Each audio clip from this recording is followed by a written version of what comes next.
Um, can someone please tell me what happened last night? Because with everything that happened, you know what? I'll make my claim in a second. Let me just get to my low high after comments first.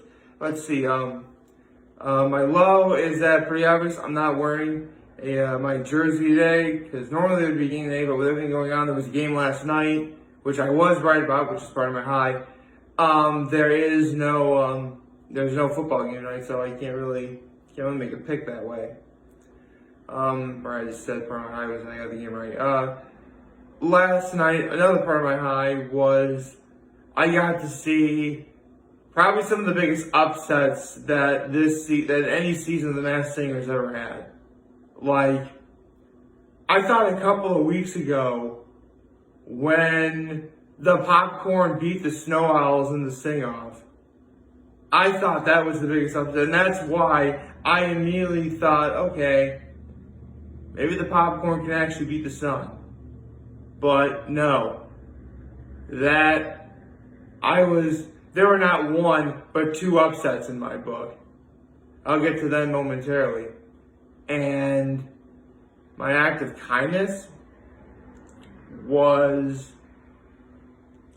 actually, what was my act of kindness? Oh, right.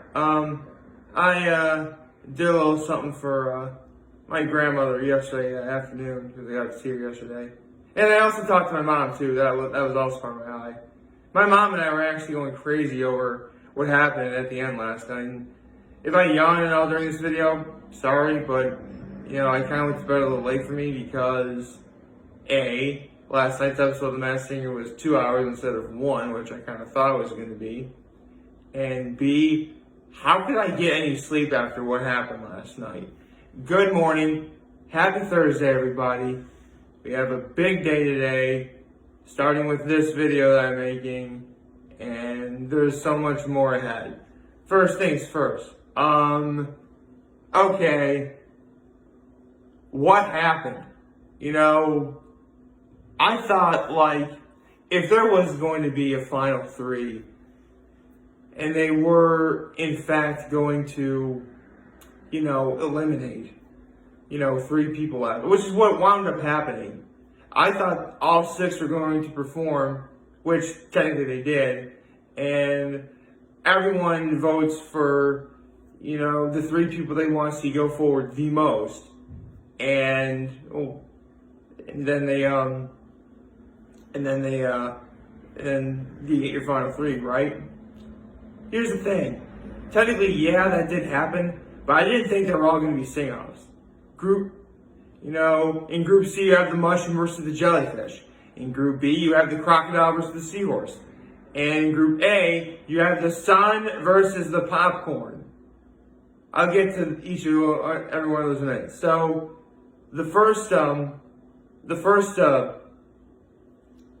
technically they did Group B first, but I want to work it from C to A.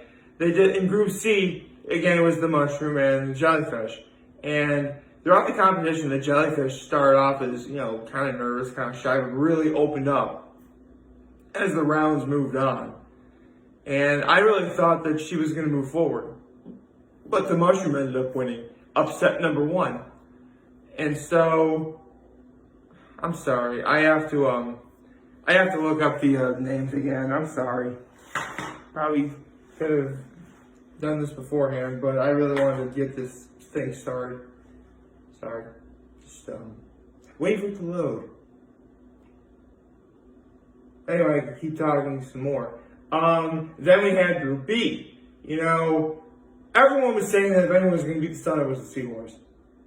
And don't get me wrong, the crocodile was a great showman, but I didn't think what happened last night would ever wind up happening. The crocodile actually beat the seahorse.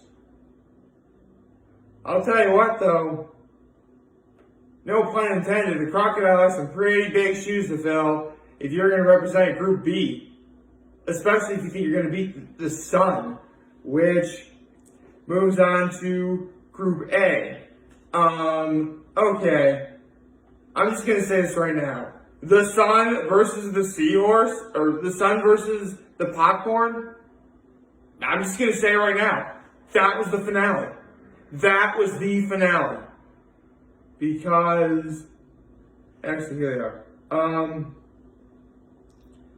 they are. The jellyfish wound up being Olympic snowboarder Chloe Kim. The seahorse wound up being Tori Kelly, and the popcorn who wound up losing in the Group A sing-off was none other than Taylor Dane. Okay, Chloe Kim, don't get me wrong, she was fantastic. I didn't really think she was going to win, no offense. She was wonderful. I have nothing that I say about her, but I gotta know with what I'm looking at, what I'm seeing. And don't get me wrong, Chloe Kim was amazing. But I really thought that if there was anyone, and I do mean anyone, who was going to beat the sun, or at least give the sun something of a challenge, you know, it would be the seahorse or the popcorn. Sorry, I have to constantly look it up. Okay, so here's what I think wound up happening. When it came to the Group B sing-off, the seahorse, again, Tori Kelly, she didn't really pick a bad song, not at all. But this is the finale, and you gotta really bring it. And though she did bring it, the crocodile just happened to bring a little bit more. That's really all it boiled down to. In summation, Tori Kelly just didn't pick the right song to sing. But I guess you live and you learn. I mean, everyone, and I do mean everyone, even the judges were saying they thought the seahorse was going to take it all.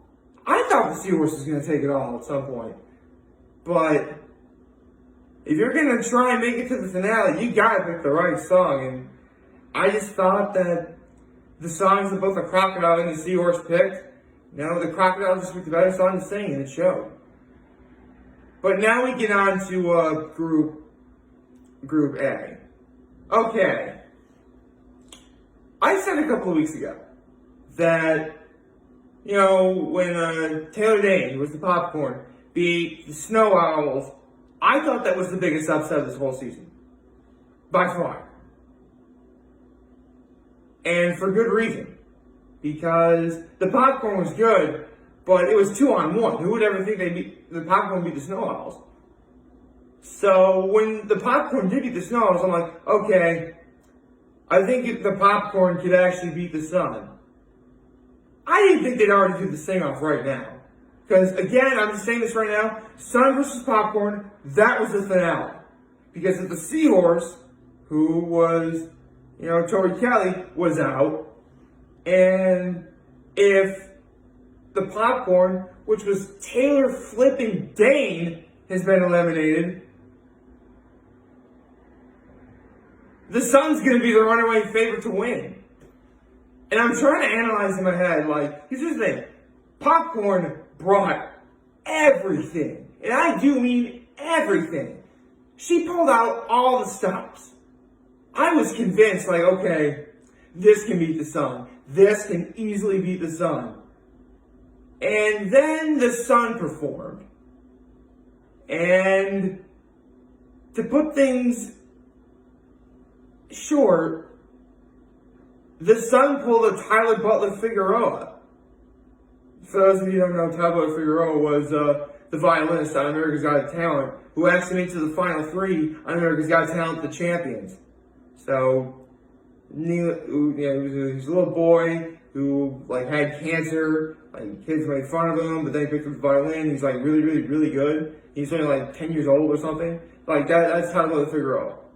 When Tyler Butler Figueroa did his finale performance on Champions, he didn't have musical accompaniment, didn't have any sort of dancers, bright lights, none of that.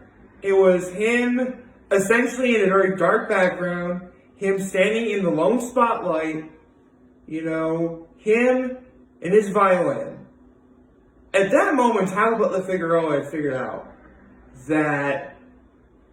something that lots of adults, even now, struggle to really grasp the concept of. But he figured it out at the early age of like 10. Less is more. Take in a very small, weak sort of way. Think me, for example. I just have like my cell phone camera, occasionally my computer, a bear, a prop like this hat. That's all I have.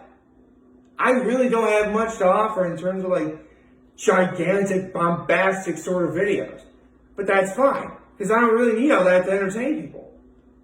And Tyler Butler Figueroa, in his Champions finale, standing in a dark background with a lone spotlight on, playing the violin, that is all he needed to make it to the final three.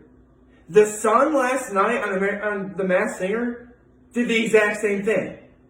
There was a dark background, lone spotlight, there was barely any accompaniment whatsoever.